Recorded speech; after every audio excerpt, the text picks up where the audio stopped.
2009, o caso de aborto em uma menina de 9 anos, vítima de estupro em Pernambuco, levou à excomunhão dos médicos e da mãe da criança pela Igreja Católica. O caso gerou polêmica e abriu uma discussão sobre a influência e o papel da Igreja nos dias de hoje.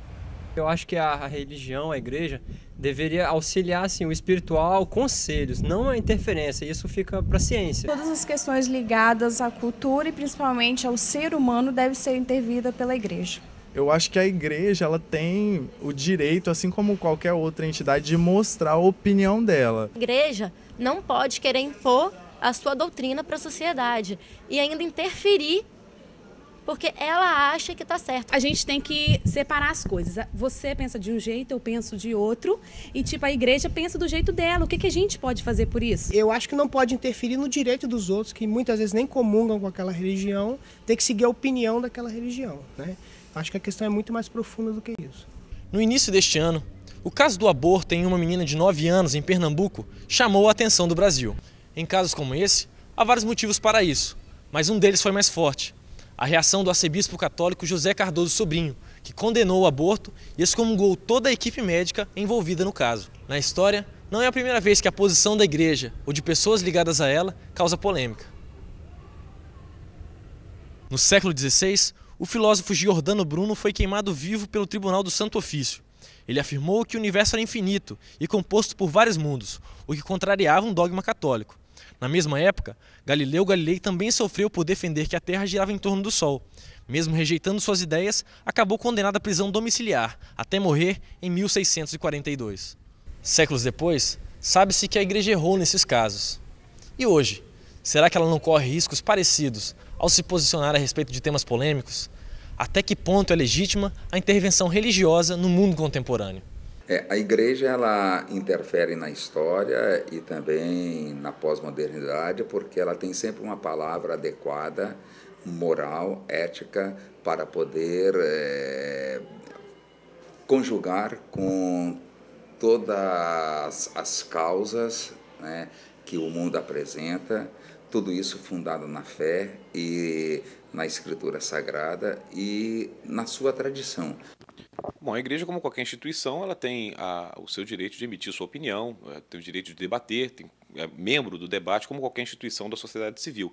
Hoje não existe mais aquele problema em que a igreja e o Estado não tinham separação.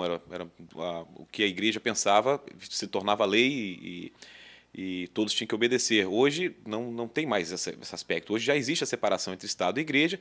Então, quando a Igreja se coloca, se propõe a discutir algum tema da sociedade, ela está, como qualquer outra instituição, discutindo, colocando a sua opinião, que deve ser debatida, pode ser contestada, pode ser aceita numa sociedade como é a nossa, onde vale a democracia. A Igreja, muitas vezes, ela comete equívocos, erros, até na sua forma de interpretar essa verdade. Muitas vezes ela pensa que a sua ideia, o seu pensamento acerca dessa verdade é que é a verdade. A diferença é que, ainda bem, hoje, os erros da igreja não vão se tornar erros sociais, né? Porque, independente da posição que a igreja ou as igrejas tenham com relação a qualquer aspecto da sociedade, isso não vai necessariamente virar lei, porque nós temos um Congresso Nacional que decide, que debate e que aprova as leis. Em nossos dias, em nosso tempo de pós-modernidade, a igreja também ela não se arvora simples e puramente em se lançar assim de qualquer forma, né, para os determinismos e todas as conclusões científicas que acontecerem, mas ela também tem nos quadros delas pessoas que são estudiosas, né, das ciências e por isso é muito mais provável que ela acerte com as suas proposições, que se tornam posições inclusive. Os métodos não são absolutos, os métodos são flexíveis, os métodos precisam atender o seu tempo e a sua época, os métodos precisam ser instrumentos e canais para a transmissão da verdade de maneira mais adequada,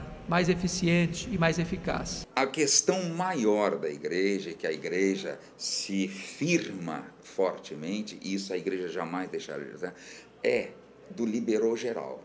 Há uma lei que permite o aborto, que permite a questão de abertura para que células-tronco seja assim liberada.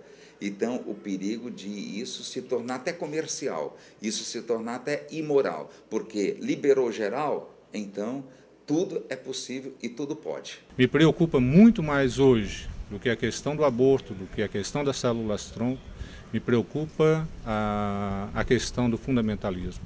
O que está prejudicando a convivência hoje no mundo, tá, é o fundamentalismo. E o fundamentalismo que não admite nenhuma postura diferente. Agora, dentro do fundamentalismo religioso, aquilo que não é verdade religiosa não é verdade. Porém, dentro do fundamentalismo científico, também aquilo que não é científico não é verdade. Então, o fundamentalismo científico e o fundamentalismo religioso não convivem de forma nenhuma harmonicamente. Agora, nós temos que avançar para uma sociedade que seja cientificamente madura e religiosamente madura, sabendo que as duas coisas estão separadas e que podem dialogar, porque são duas áreas distintas do conhecimento. Eu não acredito, Marcos, que nós vamos chegar a esse tempo em que haja um entendimento monolítico, unânime, universal, da verdade. Ao contrário. Fé e ciência, ou fé e razão, não existe entre si uma desconexão.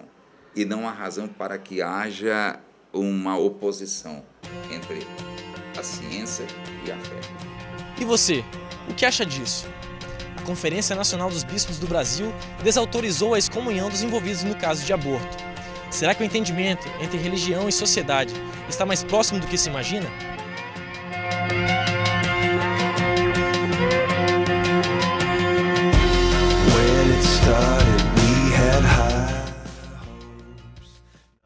No último bloco do programa, vamos aprender como relaxar com as técnicas da acupuntura. E você ainda vai descobrir o que rola nas viagens dos ônibus do Transcol.